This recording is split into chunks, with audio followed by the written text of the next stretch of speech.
สวัสดีพ่อแม่พี่น้องเบิดสุขสุขคนต่างไปไหนเลยก็ต่างประเทศเด้อพี่น้องเอ้ยทั้งผู้ติดตามเก่าและก็ทั้งผู้ติดตามใหม่เนาะทั้ง FC บ่เงินและก็ FC น้องเขาเนาะพี่น้องปาโธ่บ่คิดบ่ฝันว่าอ่าน้องเขาสิโทรมาหาเนาะสายด่วนจากน้องเขาเพิ่นพี่น้องเอ้ยสายด่วนจากน้องเขาเพิ่นได้โทรมาหาแล้วก็ได้เล่าเรื่องเล่าวเนาะเล่าเรื่องเล่าวให้เขาฟังเนาะอ่าตอนนี้แม่นกำลังค้นหาเฟซของทีมงานเฮาเนาะของทีมงานบ่เงินที่เคยไปถ่ายไปถ่ายคลิปน้ำหนองสาวเพิ่นนั่นแหละพี่น้องเอ้ยเนาะตอนนี้เพิ่นกำลังค้นหาซอกหาอยู่พี่น้องเอ้ย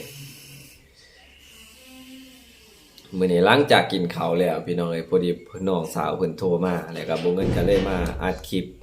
ให้พี่ให้น้องได้รับรู้ได้รับฟังนำกันนะพี่น้องเอ้ยแล้วก็พี่น้อง FC สิว่าจังใดนะเนาะอันนี้บ่เงินก็อยากฟังคำคิดคำเห็นจากพ่อแม่พี่น้อง FC หลายๆคนนะพี่น้องเอ้ยที่ติดตามที่ชื่นชอบมักทั้งน้องเขาเพิ่นพี่น้องเอ้ยโดยตอนนี้มันยังสอกหาเพจเพิ่นกำลังสอกหาเพจเดี๋ยวบ่เงินส่งให้เบิดแล้วเนาะทั้งเพจเบาเพลงเบาน้อยแล้วก็จานมีไส้เนาะเพราะว่าน้องเขาเพิ่นอยากได้ด่วนเพิ่นว่าเนาะคือจังซี่พี่น้องเอ้ยน้องเขาเพิ่นแชทมาว่าแชทมาโทรมาบอกว่าอ้ายบ่เงินเพิ่นว่ามื้อฮื้อนี่ให้อ้ายม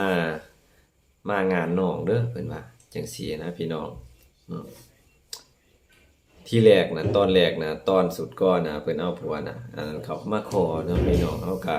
คิดว่ามันสิแล้วเลยบาดเดียวอันนี้คือว่าเพิ่นสิแต่งอีกเทื่อนี้เนาะก็เลยแบบว่าได้เชิญชวนทีมงานเฮาไปพี่น้องเอ้ยเนาะทั้งบ่าวน้อยแล้วก็บ่าวเพ่งแล้วก็จานมีไส้ที่เคยไปถ่ายคลิปถ่ายคอนเทนต์น้ำน้องเพิ่นเนาะได้เบิ่งวิถีชีวิตของน้องเพิ่นหลายๆคนหลายๆท่านสิเคยเห็นเคยติดตามเบิ่งคลิปเนาะและก็สาเหตุที่บ่เงินบ่ได้เฮ็ดคลิปกับน้องก็ย้อนว่าน้องเพิ่นเอาผัวแล้วพี่น้องเอ้ยมีแฟนแล้วเนาะพี่น้องก็น่าจะเห็นคลิป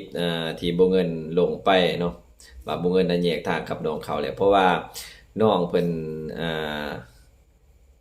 บ่บอกเฮาเด้พี่น้องตอนนั้นเนาะบ่บอกเฮาแล้วก็ปิดบังทั้ง FC ปิดบังทั้งเฮาเด้บัดสุดท้ายว่ามีคนมาสู่ขอเนาะว่าเอาผัวแล้วพี่น้องเอ้ยเฮาก็รู้สึกแบบว่าช่วงนั้นก็อยากเครียดให้เพิ่นแหน่จักหน่อยพี่น้องเอ้ยเพราะว่าเพิ่นบ่บอกเพิ่นตัวอยู่เฮานะเพิ่นว่าบ่มีบัดสุดท้ายแท้บัดมีพี่น้องเพิ่นว่ามีคนมาสู่ขอก็น้องสาวเพิ่นก็สิเอาผัวบัดเฮาแชทถามน้องจังว่าน้องสิเอาผัวว่ามีคนมาขอนะบัดนี้หลังจากอันนั้นก็ประมาณเดือนกว่าๆเลยเนาะพี่น้องก็มื้อนี้เพิ่นจังแชทหาเฮาเทื่อนึงพี่น้องเอ้ยก็อยากให้เฮาไปร่วมงานไปยินดีนำน้องเพิ่นเนาะเพราะว่ามื้อฮื้อนี่ก็เป็นมื้องานแต่งของน้องเพิ่นเนาะบ่เงินก็บ่เคยได้ไปจักเทื่อดอกอันเขตนอกเขตชนบทงานแต่งนี่เนาะแต่ว่าทางบ้านเฮานี่บ่เงินจะไปตลอดแหละแต่ว่าทางเขตผู้ดอยน่ะบ่เงินยังบ่เคยไปจักเทื่อพี่น้องเอ้ยเนาะอันนี้พี่น้อง FC มีคำตำหนิติชมแนวใดเนาะอยากให้บ่เงินไปบ่หรือว่าบ่ให้บ่เงินไปบ่เนาะว่าเฮานี่ควรไปยินดีนำน้องเพิ่นบ่นะเนาะพี่น้องอยากคอมเมนต์มาได้เด้อพี่น้องคอมเมนต์มาแหน่เดี๋ยวบ่เงินสิตัดสินใจถูกนะว่าสิไปบ่หรือบ่ไปบ่เพราะว่าบ่เงินน่ะตอนนี้ได้แชทหาทีมงานแล้วทั้งอาจารย์มีไส้เพิ่นก็ว่าค่าเนาะค่าบ่ได้ไปเพราะว่าเมียเราเกิดลูกพี่น้องเอ้ยอาจารย์มีไส้เมียเราเกิดลูกแล้วก็ทั้งบ่าวน้อยเราก็แยกทางเบิดแหละทีมงานเฮานี่เนาะไปเฮ็ดงานอยู่สวนกล้วยไปรับจ้างไปประจำอยู่โรงงานอยู่หั่นไปเฮ็ดเวียก เนาะเพราะว่ารายได้ YouTube ของเพิ่นก็บ่ไปบ่มาบ่ทันได้พี่น้อยก็เลยแยกไปเฮ็ดงานรับจ้างก่อนแล้วก็ทั้งบ่าวเพ่งบ่เงินได้แชตหาเพิ่นเนาะอยากไปอยู่ทั้งบ่าวเพ่งเพิ่นก็แต่ว่าได้นัดกับพ่อเฒ่าแม่เฒ่าเพิ่นก่อนว่าสิไปเบิ่งดินเบิ่งดอนสิไปอ่าทางป่าไปไม้ดินไว้เนาะงานนี้ก็เหลือแต่โตบ่เงินผู้เดียวนะบ่เงินน่ะแม่นว่างตลอดเนาะว่างตลอดไปไสก็ได้แต่ว่านะที่สำคัญเนี่ยบ่เงินสิควรไปบ่ควรไปบ่พี่น้อง FC คอมเมนต์มาได้เด้อเนาะเพราะว่าบ่เงินก็เดี๋ยวนี้มันจักสิว่าจังใดเนาะเพราะว่าเฮาก็สิบ่ได้มีโอกาสได้ถ่ายคลิปนำน้องเพิ่นแล้วนะพี่น้องเนาะอ่าย่านหยังย่านเพราะว่าเพิ่นกำลังสิสร้างเนื้อสร้างตัวสร้างครอบครัวใหม่นะถ้าว่าเฮาสิ FC บางท่านก็มีดอกเนาะก็เข้าใจเพิ่นว่าเฮาไปถ่ายอีหยังไปถ่ายวิถีชีวิตของน้องซื่อๆบ่เป็นหยังแต่ว่าบ่เงินน่ะย่านแบบว่ามันสิบ่เป็นการส่วนตัวของเพิ่นนะเนาะเพราะว่าเพิ่นก็สร้างครอบครัวสร้างเนื้อสร้างตัวแล้วก็มีผัวเป็นตัวเป็นต้นแล้วก็ย่านเพิ่นสิผิดกันกับผัวเพิ่นแน่เนาะเฮาก็เข้าใจที่ผ่านมาก็น้องเพิ่นอย่างที่เห็นแหละเฮาก็อีต้นเพิ่นแล้วก็มีหยังที่ขอช่วยได้ซัปพอร์ตน้องเพิ่นได้หรือว่าเป็นสะพานบุญให้น้องเพิ่นได้อีหยังต่างๆเฮาก็คอยบอกคอยสอนคอยเฮ็ดคอยเฮ็ดตามคำขอของผู้ใหญ่เพิ่นที่อีต้นน้องเพิ่นที่ผ่านมาเนาะ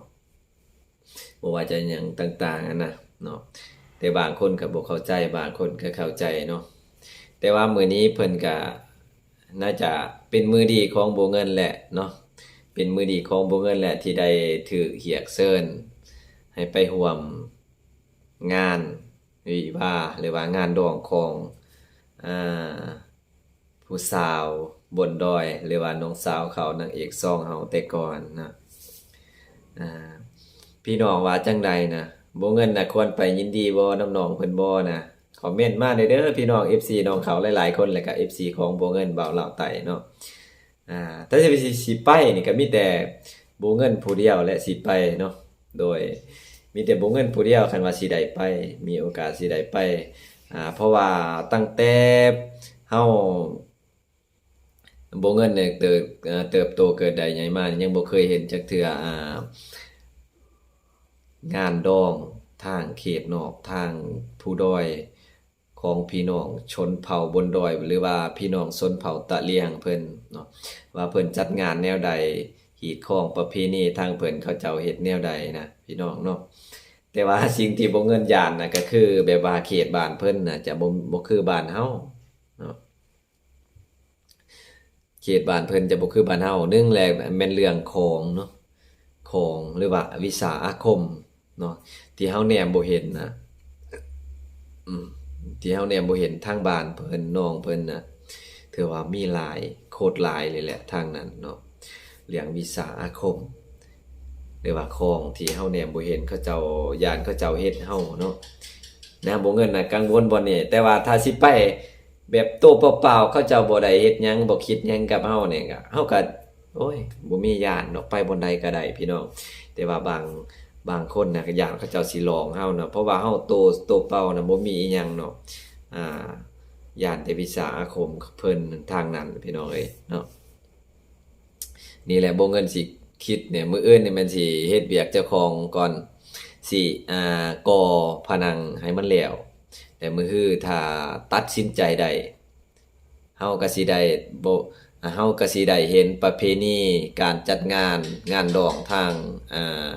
พี่น้องชนเผ่าตะเลียงอยู่บนดอยเนาะเพราะว่าบ่เงินเองก็บ่เคยเห็นจักเทื่อพี่น้องเอ้ยถ้าสิได้เห็นก็สิได้เห็นเทื่อนี้เนาะเพราะว่าบ่เคยเห็นจักเทื่อนั่นแหละพี่น้องโดยบ่ว่าเพิ่นสิจัดงานเล็กงานใหญ่ก็ยังบ่ฮู้เนาะเพราะว่าเฮาบ่ทันได้ไปบ่ทันได้สัมผัสเบิ่งกับภาพบรรยากาศงานดองอยู่เขตภู ผู้ดอยจักเทื่อพี่น้องเอ้ยจังได๋ถ้าบ่เงินได้ไปก็ได้เห็นนำกันได้เห็นพร้อมๆกันบ่เงินก็สิได้เห็นพร้อมกันครับพ่อแม่พี่น้อง FC เนาะโดยพี่น้องเอ้ยถ้าพี่น้องท่านใดมีความคิดเห็นแนวใดก็คอมเมนต์มาใต้คลิปนี้ได้เด้อพี่น้องเด้อเนาะบ่ว่าจะ FC น้องเขาบ่ว่าจะ FC บ่เงินเนาะโดยพี่น้องเอ้ยเนาะคลิปนี้มีหยังก็บ่เงินเว้าผิดเว้าถูกหรือว่าความคิดที่บ่เหมาะสมก็ต้องขอโทษขออภัยพี่น้องสามารถแนะนำคอมเมนต์ใต้คลิปเลยเดี๋ยวบ่เงินสินำไปปรับปรุงเนาะปรับปรุงแก้ไขว่าบ่เงินควรเฮ็ดโตแนวใดเนาะโดยพี่น้องเอ้ยเนาะคลิปนี้ก็มาโซมมาเว้ามาว่าประมาณนี้แหละคือมีน้องสาวเพิ่นโทรมาแล้วก็อย่างที่บ่เงินเราผ่านไปพี่น้องเอ้ยโดยเนาะสำหรับค่ำคืนนี้ก็ขอให้พ่อแม่พี่น้องนอนหลับฝันดีเบิดสุขุสุขคนพี่น้องเอ้ยสบายดี